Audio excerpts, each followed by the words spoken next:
കേരളത്തിലെ ആരോഗ്യ മേഖലയെ തകർത്ത മന്ത്രി വീണ ജോർജ് രാജിവെക്കണമെന്നാവശ്യപ്പെട്ടുകൊണ്ട് ബിജെപിയുടെ നേതൃത്വത്തിൽ കണ്ണൂർ ജില്ലാ ആശുപത്രിയിലേക്ക് മാർച്ച് നടത്തി.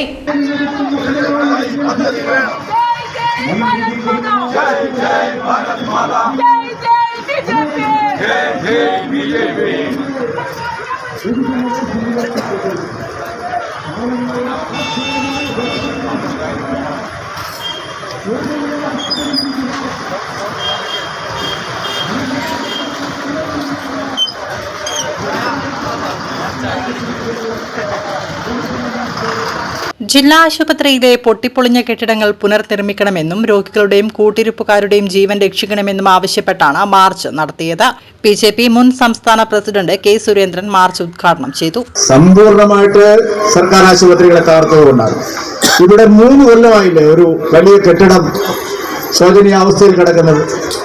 ഒരു കെട്ടിടം നന്നാക്കാൻ 3 കൊല്ലം കഴിഞ്ഞിട്ട് നിങ്ങൾക്ക് സാധിക്കാത്തത് എന്തുകൊണ്ടാണ്? പ്രിയപ്പെട്ടവർ, ആരോഗ്യ രംഗത്ത് ചെലവഴിക്കാൻ കാശില്ലാത്തത് കൊണ്ടല്ല.